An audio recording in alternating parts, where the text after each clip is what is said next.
February 28, 2025. So ngayong araw po natin tutuloy natin si social sa seminary mission. Specifically, ang topic po natin for today is about covenant of grace.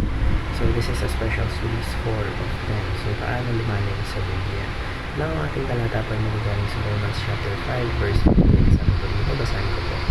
But the gift is not like the trespass, for it the many died by the trespass of the one man. How much more did God's grace and the gift that came by the grace of the one man, Jesus Christ, overflow to the many? So ngayon upang ating mas nanawaan kung ano ibig sabihin ng ating talata para sa araw ito at upang mas magtindan natin ating devotion, ngayon po tayo palitama sa ating mga topics for today. So ano po?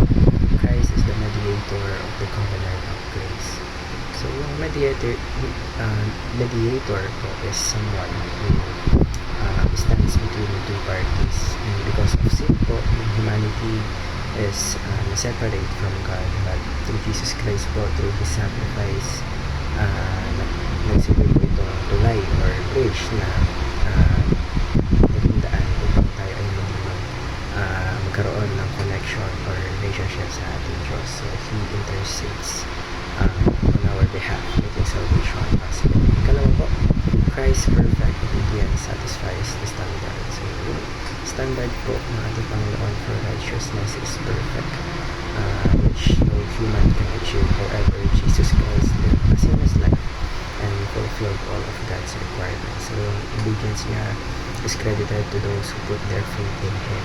Ikatlo po, Christ offers eternal life through faith in Him. So yung salvation po, it is not earned by good works, but it is received by faith in Jesus. So by believing in Him at sa kanyang sakripisyo, we are granted eternal life and a restored relationship with God. So paano po natin ma-apply ang mga katuruan nito? Ngayon po tayo pagdadako sa ating application. So ano po? Believe that there is no other way to be saved. So Jesus Himself said, I am the way, the truth, and the life. No one comes to the Father except through me. So ito po ay nakasaad sa John chapter 14 verse 6. So trusting in Christ alone is the only path or the only way to salvation. Ikalawa po, believe that we are made perfect in Christ. So though we have flaws, God sees us as righteous because of what Jesus Christ did for us, yung sakripisyo.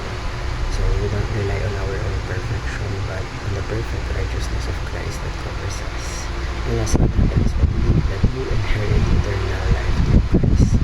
So yung mga tao po na nananampalataya sa ating Panginoon sa Kristo will receive the promise of eternal life. So this is not just life after death, but